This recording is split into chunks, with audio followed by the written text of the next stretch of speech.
Hi guys, and welcome back to Linda Tina TV. If you are already my subscriber, if you're new here, hello there, I see you. Do not forget to subscribe if you haven't already, and do click on the bell button so that you are notified each time I post a new video. So today we're going to be talking about friendships. Fake ones, real ones, non-existent ones, everything. If you're interested in that, please stay tuned.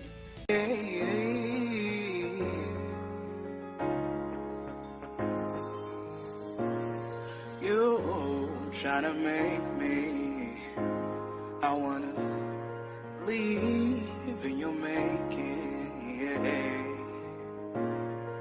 I try to see the one I need to love.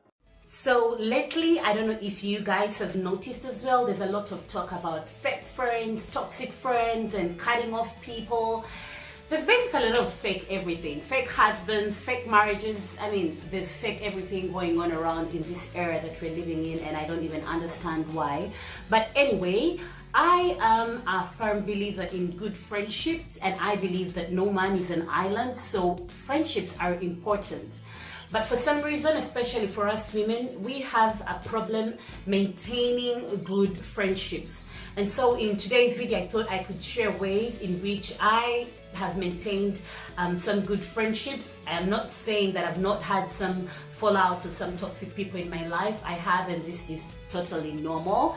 But I think that I still believe in good friendships more than most people. And I can share with you some tips on how you can keep some good friendships in your life. The first one, I will say that you need to know your friends. So first of all, understand your friends and know how to deal with them. If you do not know your friends properly, accept them and understand them, you won't be able to deal with them well, because we're all different in nature. Even your own sister is different from you, is different from the other sister or the other brother. We're all different. So you need to understand someone's character and deal with them accordingly. For example, if you have a friend that just can't keep a secret, they're not bad people, but they just don't know how to keep a secret. Don't tell them things that you think would be dangerous for you if they came out. Tell them things that, okay, if she mentions it to someone, it won't cause any much damage. Don't keep telling them things that you know will go out, and then you'll find out that they've gone out, and then you'll have, a bad relationship with this person who's not necessarily a bad person, but they just can't keep their mouth shut. If you have a friend who does not return money when you lend them money, just don't lend them money. If they come to you and ask, oh, could you help me with some money? Tell them, I don't have, or I don't think it's a good idea that I give you money. You can tell them things straight up. I don't think it's a good idea that we involve money in this friendship, because you know that they're not very good with money or with returning money, and so giving them money may create some unnecessary friction in your relationship. So the first point is know your friends. The second one is to understand that no one is perfect.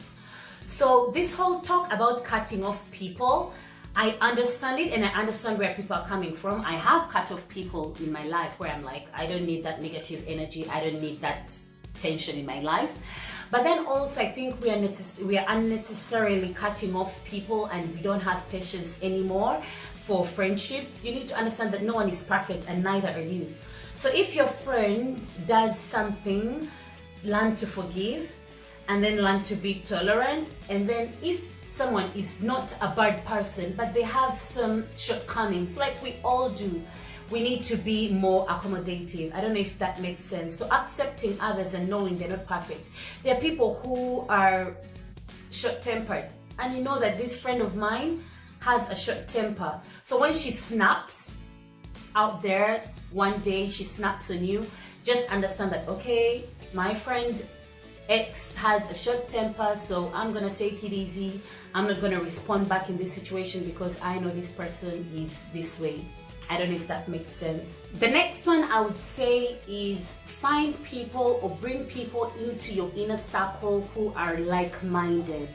Now, obviously, you cannot be the same as everyone, and also a little difference is good, because then they challenge your thinking, and they teach you new things, they get you out of your comfort zone. So even being with people who are different from you is nice.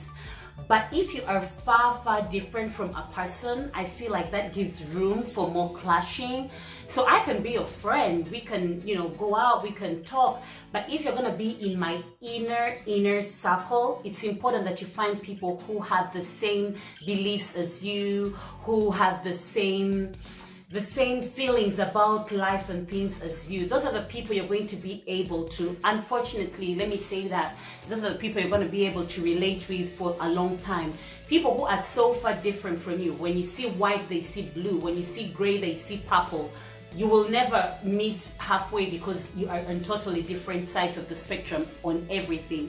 Even for marriage, even for any kind of relationship, you need to find a common point. So if you totally have no common point, then maybe that friendship is not for you. And then the other thing that I'm going to mention is that we need to understand that not everyone is meant to be in your life. I believe that friendships have seasons also. So I have friends that were my really good friends in high school. I have best friends from high school that we are still friends, but the connection has sort of become distant because we're in different parts of our lives. I moved, so some of them are back home, some moved to different parts of the world. There are people who the conversations are going to just naturally slow down, and before I was this kind of person who felt like my friends need to stay with me for the long haul, but then I got to understand that not everyone is going to be in your life forever. So in other words, what I'm trying to say is don't force it. If a friendship is naturally sliding away, let it go. A friendship that is meant to be will stay through the distance, through the hard time, through the different changes, through the evolving, they'll evolve with you. But if a friendship has slowed down and it's dying naturally, let it go. So don't force friendships. Lastly, something that has worked for me is knowing to separate your friendships. So if you're the kind of person who knows so many people, and maybe you have many friends, I'll call them friends because you can know 100 people, but that doesn't mean they're all really your friends. They can just be people you know. But anyway, if you have so many people close to you, learn to separate them, because not every friend is going to be able to be a friend in every situation. I don't know if that makes sense. So you can have friends who you just go out with. They're good company. And you need this kind of friends because you have a friend who is going to be there when you need to let your hair down and go out and have a good time. Then you have friends that are, for example, I'm a mother, that are moms who I'm going to sit down and talk about mommy issues, about family issues. I don't want to bring that burden on a friend who may not understand it. Maybe they don't have kids or they're not interested in these kind of conversations. So I learned to separate my friends. I have friends in different age groups. I have friends who are like 10 years younger than me. I have friends who are like 20 years older than me. I'm not going to bring this friend with this friend if I can see that they do not match, So I separate my friends and I deal with them accordingly. They're friends who I talk to about my marital issues, for example. They're friends who I talk to about developmental things. So they're friends who are not interested in that kind of conversation, and that's fine. So different friends serve a different purpose. And for me, I think that's why it's even hard for me to have one single best friend on which I drop everything, because it's also too much for one person. So separate your friends, and your friends can serve a different purpose in your life.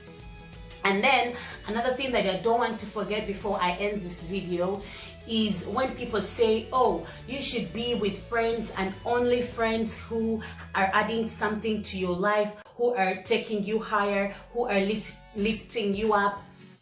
Yes, I agree to an extent, but to another extent, I do not agree, because maybe you are the person uplifting the rest. Maybe you are the person uplifting the other person.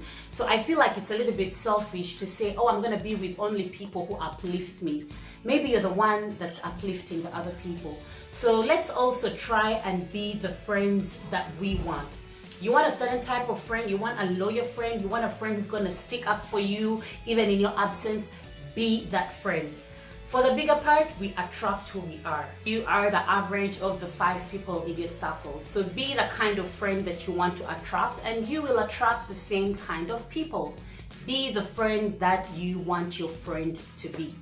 Ladies and gentlemen, that will be the end of this video. Let me know what you think about this topic, because it's something that I hear people talk about so much. Friendships, toxic people, cutting off people. What kind of friend are you, and what kind of friends do you attract, and how do you deal with your friendships? Share that with me down in the comment section, and see you in the next episode. Bye bye.